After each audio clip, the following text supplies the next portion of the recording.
Greetings to all my fellow watch enthusiasts on YouTube and Facebook and wherever else this video might be seen and shared.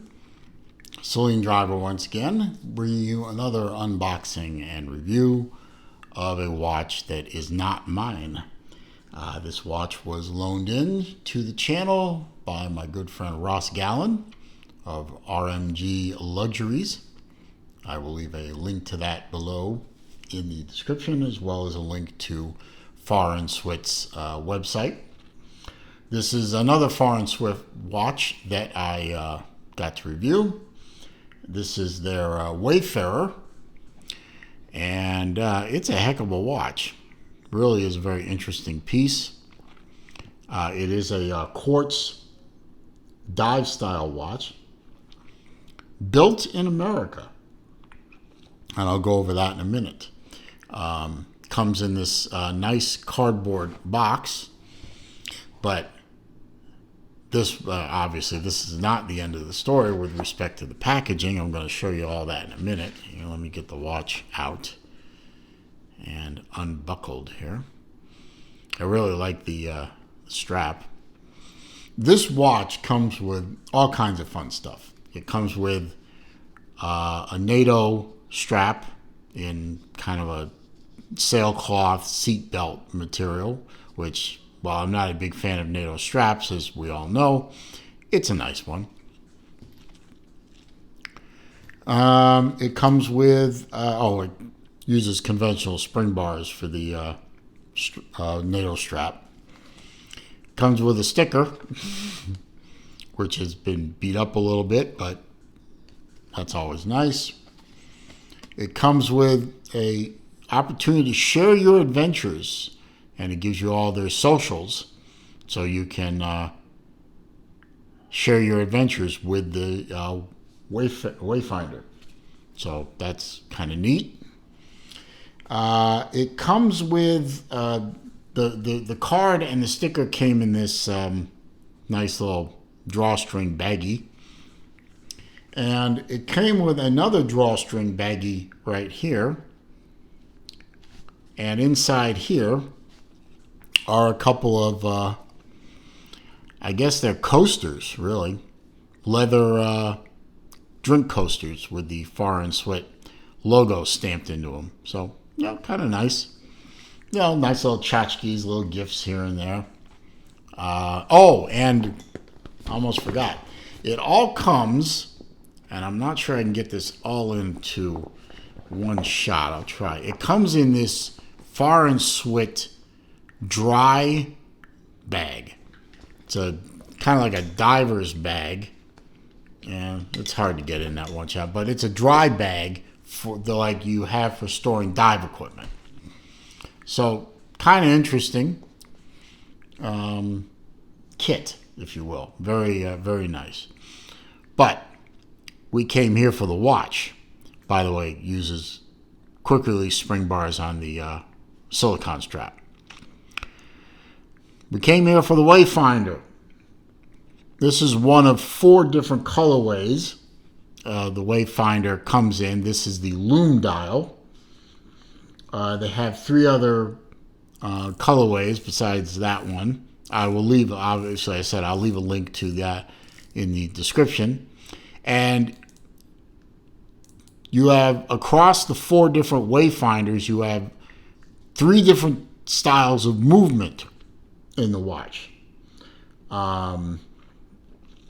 You have a teal blue version of this, which uses a Sellita SW200-1 movement. You have 2 other colorways that use an NH35 movement. And you have this one, which uses the VK31, VH31, sorry, or is it VK? I wrote H, but my mind keeps saying K. Well, either way, it's a sweep second quartz movement. You can see the quartz movement. It is a quartz watch because I haven't wound this thing and it just fires right up. But it doesn't do the tick, tick, tick of a regular quartz. It kind of looks like an automatic movement.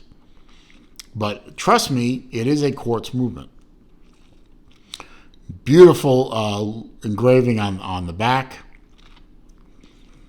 And this has the nice orange and blue colorway, orange, blue, and loom dial colorway. And you know me, I'm a sucker for orange and blue. Nice bezel actions, very crisp. It's smooth. It has the right amount of vocality to it, if that is a word. And it does line up pretty well. No slop really in the bezel.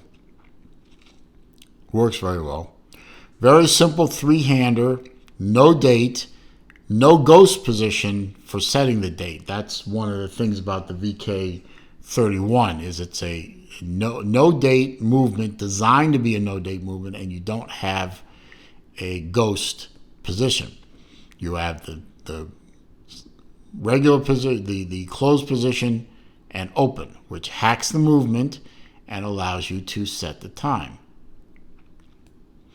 Push it all back in, screw it down, and you get your water resistance back, which happens to be 100 meters. Not exactly a full dive watch, but 100 meters with a screw down crown and a solid case back. I'd say you're good to go pretty well for shallow diving. I wouldn't deep dive with this watch. I just wouldn't trust the seal on the crown. And it doesn't have a helium escape valve, so a deep dive would probably blow the crystal out. I'm going to give you a wrist shot on this. I wore this thing for a good number of days. It is extremely comfortable to wear on the silicone strap. It is a very bright silicone strap. It will garner attention, but it's very attractive. And on my 7¼ inch wrist, it fits beautifully. You can see on the down the barrel shot, I have plenty of room across the top of my wrist. It is not a lug to lug wise, not a narrow watch. So 6.5, 6¾ inch wrist is probably the bottom limit, unless you're someone with a small wrist that likes wearing oversized watches. But it is a good size watch for me. And very comfortable. And with the silicone strap, even though it's an all steel case, it's still not uncomfortable to wear for a long time. You will know it's there, but and the dial, look at the dial details. You can see it's supposed to look like a map. It is a map-themed dial after all. You can see lines of latitude and longitude. You can see a bit of topography lines in there. Really an interesting dial. The minute track in orange is a nice contrast. Matches the hands nicely, and then that matte blue bezel insert really ties the watch nicely together.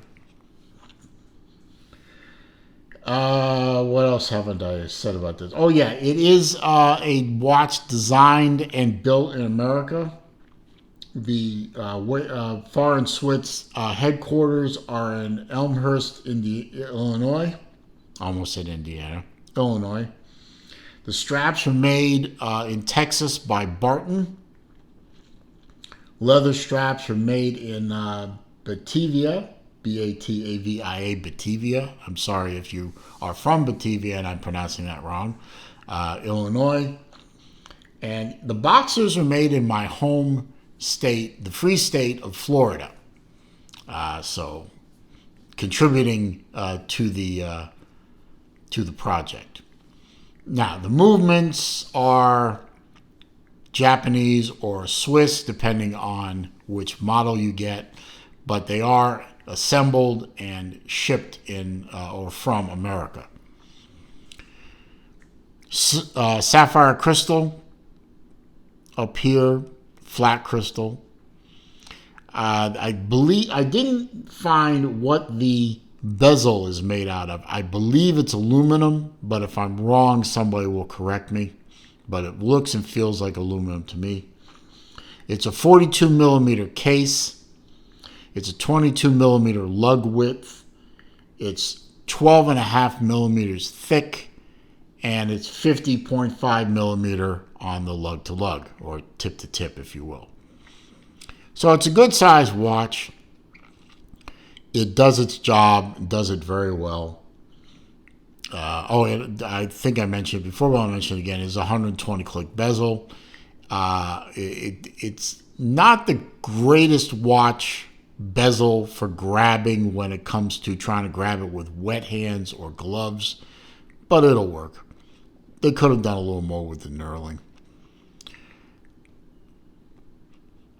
And really nice engraving on the back. I mean, it's just overall, and the retail price of this snapshot in time, this is in first quarter of 2023, so prices could go up or down. But as I shoot this video, this watch is the least expensive of the watches at $399, but the other watches are also reasonably priced. Even the Swiss movement watch is under, I believe it's under $550.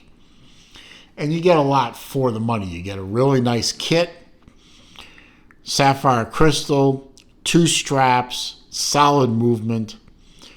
In this case, it's a grab and go movement, and it's really attractive watch. I think it's definitely a winning package for someone who's in the market. And hey, made in America. That's a bonus for a lot of people. It would also be a bonus for me. But I hope you enjoyed this video. I hope you enjoyed the review. Having a look at something a little different, made in a different place, looking more unique than other dive watches out there.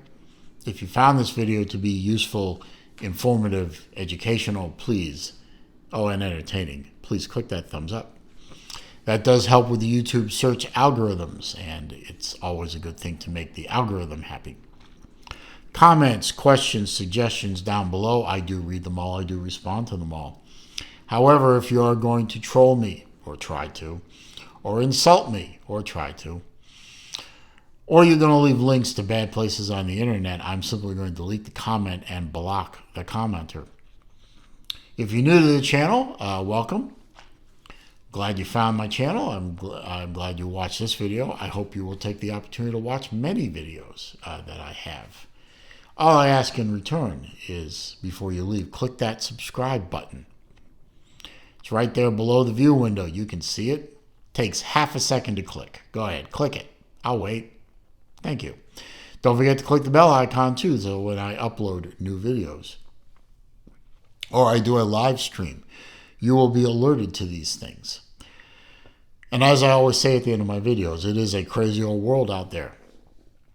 It is not getting any less crazy, at least not for the foreseeable future. So please be careful out there. Stay safe. Be well. See you soon.